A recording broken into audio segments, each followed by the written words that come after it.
কখনো কখনো জীবনের ব্যস্ততাকে পিছনে ফেলে রেখে বেরিয়ে পড়া উচিত নিজেকে খোঁজার উদ্দেশ্যে। আমি নিজেকে খুঁজতে বেরিয়ে পড়েছিলাম উড়িষ্যার কেওনঝড়ের দিকে। এই 3 দিনের ট্রিপে 1000 কিলোমিটার পথ অতিক্রম করতে করতে আমরাও একসাথে কয়েক হাজার স্মৃতি তৈরি করে ফেলেছি।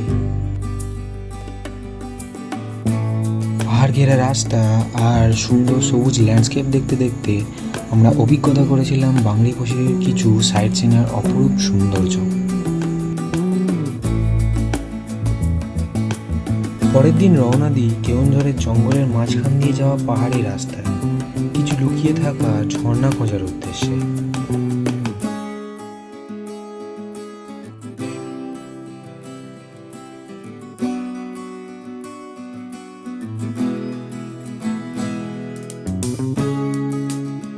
বৃষ্টি ভেজা কাদামাটির রাস্তায় দু একবার পড়ে গিয়ে ভয় একটু পেয়েছিলাম সবাই, কিন্তু সেই ভয় বেশিক্ষণ আমাদের আটকাতে পারেনি।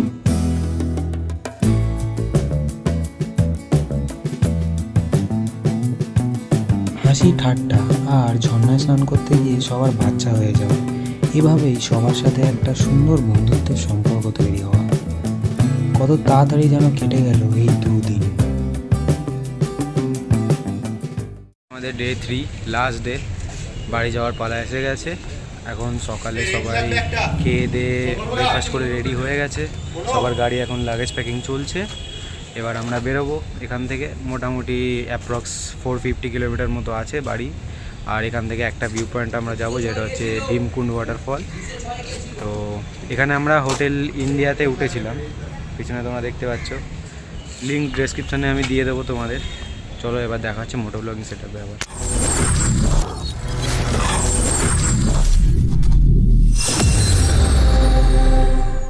তো বন্ধুরা, সকাল সকাল সুন্দর ব্রেকফাস্ট করে আর গাড়িতে পুরো আমাদের লাগেজ লোড করে আমরা এখন বেরিয়ে পড়েছি আমাদের বাড়ির দিকে, কারণ বাড়ি ফেরার পালা চলে এসেছে। কিন্তু আমরা ডাইরেক্ট বাড়ি যাব না, আমরা একটা সুন্দর ওয়াটারফল দেখব আর তোমাদেরকেও দেখাবো, তারপর আমরা বাড়ি যাব। তো এখন আমরা আছি মুম্বাই কলকাতা হাইওয়েতে, তোমরা যেটা দেখতে পাচ্ছ। তো বন্ধুরা, রাস্তা দিয়ে যেতে যেতে কিছু সাইনবোর্ড দেখতে পাচ্ছি, যে সাইনবোর্ডে লেখা আছে যে এখান দিয়ে হাতি চলাচল করে। তো আমাদের যদি কপাল ভালো থাকে তাহলে আমরা হাতি দেখতে পেতে পারি। তো চলো দেখা যাক কী হয়। এই রাস্তাটা আমাদের এখন ভীমকুণ্ডের দিকে নিয়ে যাবে। ভীমকুণ্ডে যাওয়ার জন্য আমরা এখান থেকে একটা সাইড লেন নিয়ে গ্রামীণ রাস্তায় ঢুকবো। তো জুড়ে থাকো আমার সাথে আর বলো তোমাদের কেমন লাগছে। কিন্তু তোমরা সামনে যে রাইট টার্নটা দেখছো, এই রাইট টার্নটা নিয়েই আমরা যে রাস্তাটায় উঠবো, এই রাস্তাটাই আমাদের ভীমকুণ্ডের দিকে নিয়ে যাবে। তো এই রাস্তার কিছু সুন্দর ভিউ তোমরা এনজয় করতে থাকো আর আমরা এগোতে থাকি আমাদের গন্তব্যস্থলের দিকে।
कितना करके टिकट? गाड़ी कितना तो 20। कत করবে? বন্ধুরা আমরা এখন এসে গেছি ভীমকুণ্ড ওয়াটারফলসে। তো তোমরা এই সাইড দিয়ে ঢুকবে, পার্কিংয়ের জন্য 20 টাকা লাগছে। আর এই ঠিক এই পেছন দিক, গাড়ির পেছন দিকটায় বাইকের পার্কিং আছে। আর এখানে ঢুকতে 10 টাকা এন্ট্রি ফি লাগছে।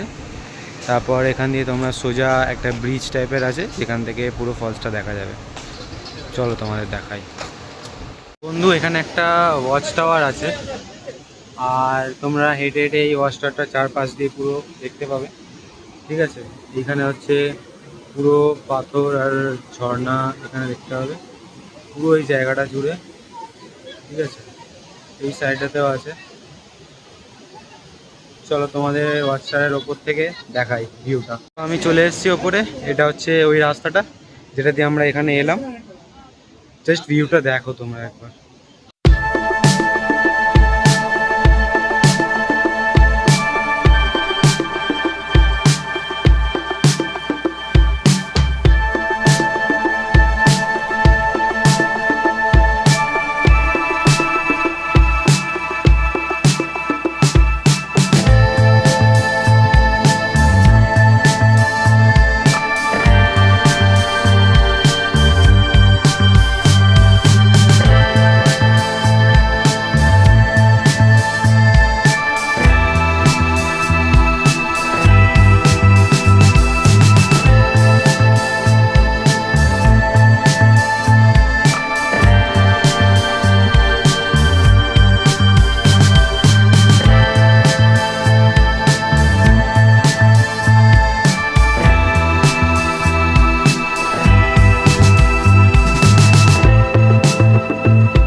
তো বন্ধু এতক্ষণ তোমরা ড্রোন শটের যে ব্রিজটা দেখছিলে, এটা এখন সেই ব্রিজটাই আমরা ক্রস করছি, যেটা বৈতরণী রিভারের ওপর দিয়ে গেছে।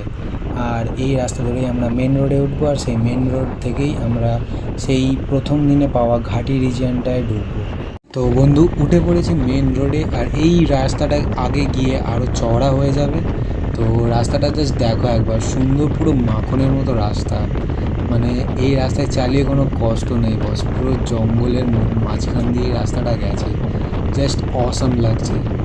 তোমরা কিছু সিনেম্যাটিক এনজয় করে নাও এই রাস্তাটা, ততক্ষণ আমরা একটু এগোই।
তো বন্ধু অনেকটা রাস্তা পেরিয়ে আসার পর আমরা অবশেষে উঠলাম মুম্বাই কলকাতা হাইওয়েতে। যেমনটা তোমরা দেখতে পাচ্ছ, বৃষ্টি আবার চলে এসেছে। আর আমরা আমাদের স্পিডটা খুব একটা স্লো করিনি, কারণ আমাদেরকে সময়ের মধ্যে কলকাতার মধ্যে ঢুকতে হবে, না হলে অনেকটা অন্ধকার হয়ে যাবে। আর অন্ধকারে চালানো তো রিস্কি, তোমরা জানোই। তো দেখা যাক আমরা কতটা এগোতে পারি। বন্ধু এই বৃষ্টির জায়গাটা পেরোতে না পেরোতেই আবার সেই খারাপ ভাঙা প্যাচি রোডটা চলে এলো। এখন এই রাস্তাটা পেরোতে হবে। এই রাস্তাটা পেরোনো খুবই রিস্কি, কারণ এখান দিয়ে অনেক বড় বড় লরিগুলো পাস হচ্ছে, আর তার পাশ দিয়েই তোমাকে আস্তে আস্তে দেখে শুনে বুঝে ওভারটেক করে যেতে হবে। তো এই জায়গাটা দিয়ে সবাই একটু সাবধানে এসো যারা এখান দিয়ে আসবে।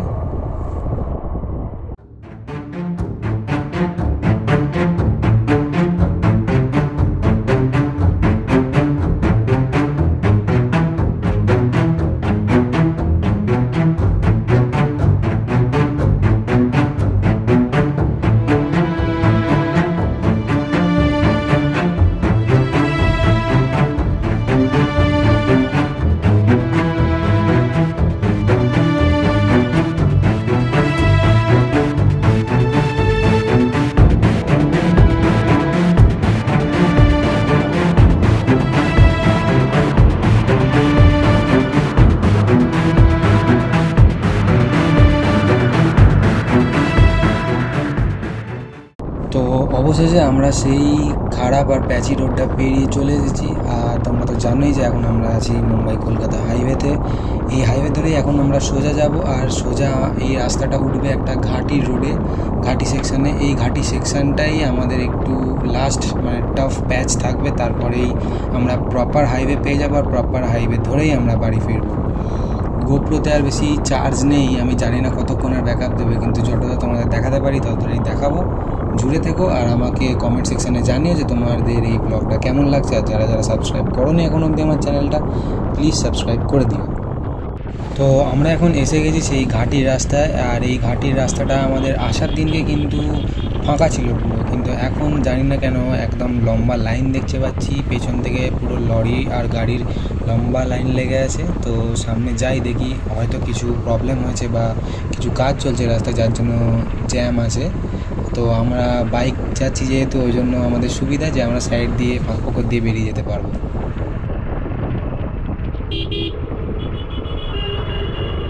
তো বন্ধু, এতদূর এসে যা বুঝলাম যে এখানে এই জায়গাটায় গাছ কাটার কাজ চলছে, যার জন্য এতটা জ্যাম লেগে আছে। সামনে হয়তো কোথাও গাছ রাস্তার মধ্যে ভেঙে পড়েছে, যার জন্য হয়তো এতটা বড় জ্যাম জমে আছে। বাট গাছ কাটার কাজ চলছে সেটা বোঝা যাচ্ছে, কারণ রাস্তার ধারে ধারে অনেক কাঠের টুকরো আমরা পড়ে থাকতে দেখছি।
ঘড়িতে বাজে 4:40, আর তোমরা তো দেখলেই যে কি ভয়ঙ্কর রাস্তার অবস্থা ছিল, তাই জন্য আমাদের আসতে দেরি হয়ে গেল। সংকল্পতা পেছনে আটকে গেছে, ওই জন্য আমরা ওয়েট করছি।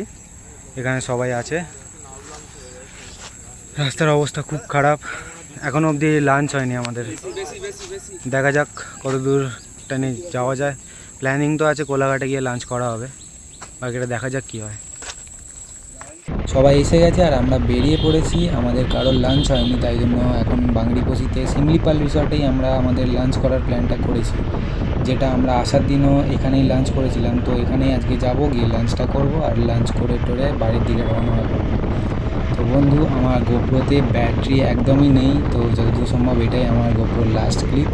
তো তোমরা আমাকে জানিও কমেন্টে যে তোমাদের এই ব্লগটা কেমন লাগলো, আর জুড়ে থেকো আমার সাথে এইভাবে। আর সাবস্ক্রাইব না করা থাকলে সাবস্ক্রাইব করো চ্যানেলটা। আর যদি আমার ভিডিওটা ভালো লেগে থাকে তাহলে তোমাদের নিজের ফ্যামিলি আর খুব কাছের বন্ধুদের সাথে শেয়ার করো। তো বন্ধুরা, 17 তারিখ রাত্রিরে ফিরতে ফিরতে আমাদের অনেকটাই লেট হয়ে গেছিলো, প্রায় 11টা বেজে যায়। আর আমার যেহেতু এটা ফার্স্ট লং রাইড ছিল, যার জন্য আমার আর শরীর দেয়নি যে 400 কিলোমিটার চালিয়ে এসে আমি আবার ভিডিওটা এন্ড করব। তো তাই জন্যই আমি সেদিনকে ভিডিওটা এন্ড করতে পারিনি। তো আমাকে আজকে তাই জন্য ভিডিওটা এন্ড করতে হচ্ছে। তোমরা আমাকে সবাই জানিও কমেন্টে যে তোমাদের ভিডিওটা কেমন লাগলো। Till then take care, bye bye, সবাই ভালো থেকো, দেখা হচ্ছে পরের ভিডিওতে।